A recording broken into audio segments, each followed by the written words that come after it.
హే వేద్, వీటిని store room లో కట్టేసిరా. Okay? చూడండి స్నాక్స్ రెడీగా ఉన్నాయి, అందరూ తొందరగా రండి. Wow, super. పన్నీర్ చల్లగా అయిపోతాయి, తొందరగా రండి అందరూ. పన్నీరా? ఏంటి చికెన్ మటన్ తీసుకురాలేదా? మనం ఇక్కడ పన్నీర్ తినాలా? నూడిల్స్ తింటారా? చాలా బోరింగ్ గా ఉంది. తను ఇవి తినొచ్చు రిషబ్, కదా. నీకు బోర్ కొట్టకూడదనే నేను ఇవి తీసుకొచ్చాను. ఇదిగో ఒక గ్లాస్ తాగు. నాకు మరీ అంత బోర్గా ఏం లేదు. అబ్బా కొంచెం తాగు రిషబ్, పర్లేదు. తీసుకో. కాలేజీ రోజులు మర్చిపోయావు రిషబ్. 3 లెక్క పెట్టి తాగుదాం. ఓకే. ముందు చేర్చి చెప్పు. 1 2 2 3. 3. ఏం చేస్తున్నారు మీరు? సరదాగా ఏదైనా గేమ్ ఆడుకుందాం రండి. ట్రూత్ అంటే చాలా సరదాగా ఉంటుంది. అవును రండి. అక్క ఇలా రండి, కింద కూర్చోండి. రండి రండి రండి, కూర్చోండి. మీరు కూడా రండి. రిషి ప్లీజ్ కింద కూర్చో, దయచేసి ఇబ్బంది ఒక్క నిమిషం, ఏంటి అంతా? ట్రూత్ అంటే ఎలా ఆడాలో నేను ఎక్స్ప్లెయిన్ చేస్తాను కదా. రండి రండి, తొందరగా రండి, కింద కూర్చోండి. సరే సరే, కూర్చోండి కూర్చోండి. రండి రండి. వస్తున్నాను. ఓకే సరే. Okay okay.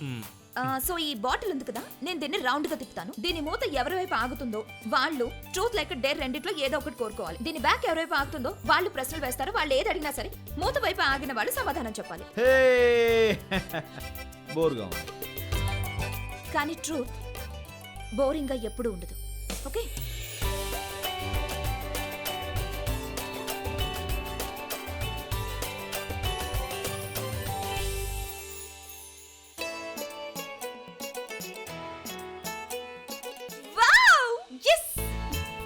అందరికన్నా ముందు నాకే రావాలా? అవును, మూత మీ వైపు ఉంది, అందుకే నేను అడుగుతాను. Truth or dare? ట్రూత్. ఎందుకంటే నాకు తెలుసు, ఒకవేళ నేను డేర్ అని కోరుకుంటే అప్పుడు ఖచ్చితంగా నువ్వు నన్ను ఏదైనా భయంకరమైన చోటికి పంపిస్తావు కదా, అందుకే ట్రూత్. అయితే మీరు నాకు నిజం చెప్పాలి.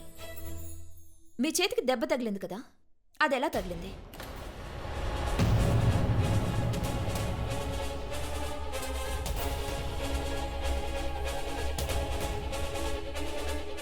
దెబ్బ? ఏం దెబ్బ? వదినా ప్లీజ్ మీరు జాగ్రత్తగా ఉండండి. ఎప్పుడు చూసినా ఏదో ఒక దెబ్బ తగిలించుకుంటూనే ఉంటారు. చూపించండి. చూస్తుంటే ఎలా ఉందో తెలుసా, మిమ్మల్ని ఎవరో బాగా కొట్టినట్టు అనిపిస్తుంది. రిషబ్ తను ఎప్పుడు పడుతూ లేస్తూ ఉంటుంది. ఏం లేదు, కొన్ని రోజుల కిందట కింద పడిపోతూ టేబుల్ పట్టుకుంది. ఇంతలో టేబుల్ తన మీద పడింది. ఇంకోసారి తను కమలాపురంలో పడింది. మొన్న ముంబైలో కూడా పడింది. 2 సార్లు పడ్డావు కదా, ఇదే కదా జరిగింది? అవును, అదే ఇదే ఇదే ఇదే. అక్క, మీరు మరీ ఇలా పడిపోతూ ఉంటే అందరూ కలిసి మీ పేరు స్లిప్పింగ్ అమ్మాయిని పెట్టేస్తారు. మీరు గేమ్ ఎందుకు ఆపేశారు? మనం గేమ్లో ముందుకెళ్దానండి.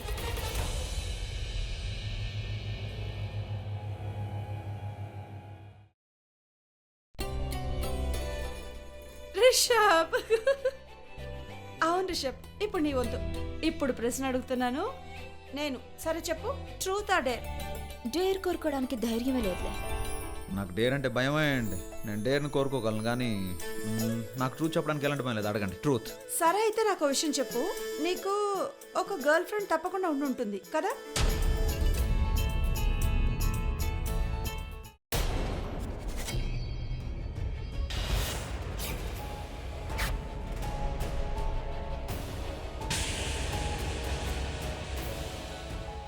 యోగ్, ఏంటిది? రిషబ్, రిషబ్, ఏంట్రా? రిషబ్, అసలు ఏం జరిగింది? ఏంటి, ఏం జరిగింది? ఒక్క నిమిషం. అపరంజిత ముంబైలో ఉన్న విషయం నాకు చెప్పనే లేదు. తను తిరిగి అమెరికాకి వెళ్ళిపోయిందని నాకు చెప్పారు కదా. ఏంటి మౌనంగా ఎందుకున్నారు? ఒకరినొకరు చూసుకుంటున్నారేంటి? మల్హోత్రా, ఏం దాచిపెడుతున్నావు?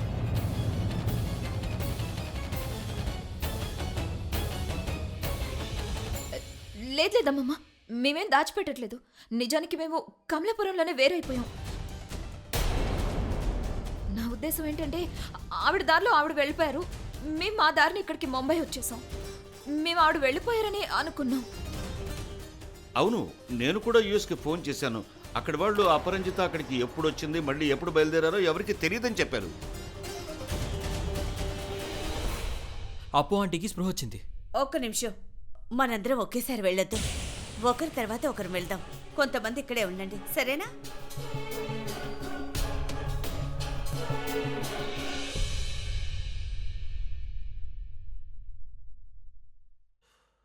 చూడండి, ఆవిడకి బలమైన దెబ్బేం తగలలేదు, కానీ తను కాస్త జాగ్రత్తగా ఉండాలి. తగిలింది చిన్న దెబ్బే, కొద్ది రోజుల్లో తగ్గిపోతుంది. ఆవిడకి విశ్రాంతి చాలా అవసరం.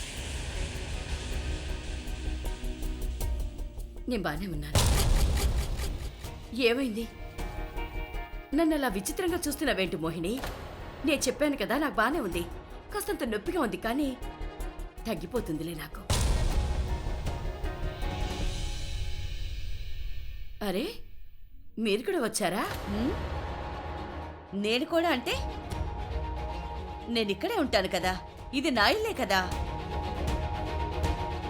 రాఖీ ఎక్కడుంది?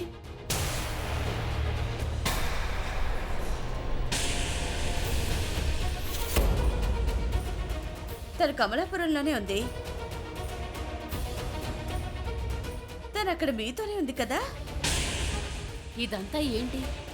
ఏం జరిగింది? మీ ప్రాబ్లం ఏంటో చెప్పండి. డాక్టర్ గారు, తను అడుగుతున్న అమ్మాయి నా కూతురు రాఖీ.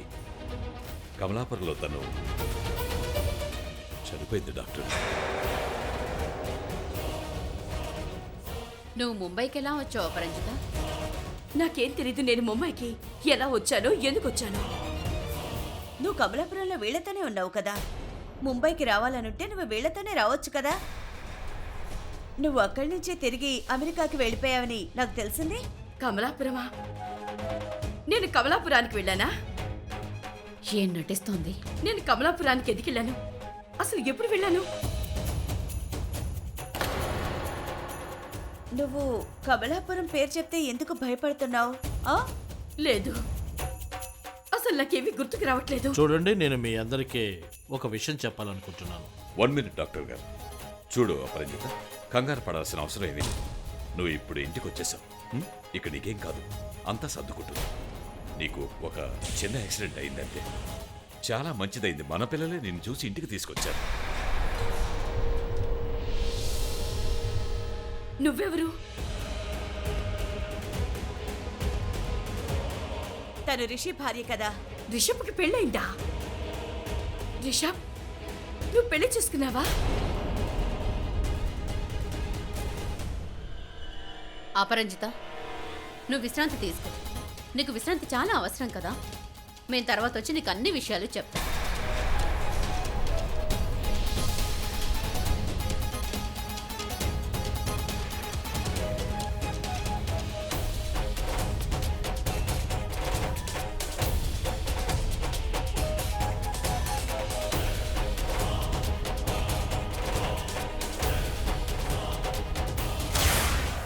గతాన్ని మర్చిపోయానని వంకతో ఇంట్లో ఉంటాను.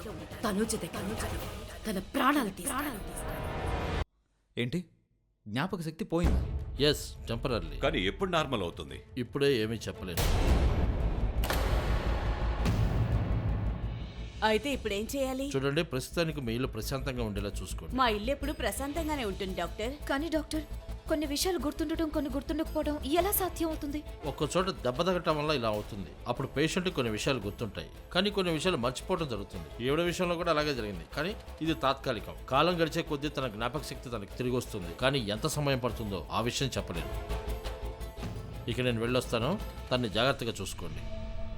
అలాగే.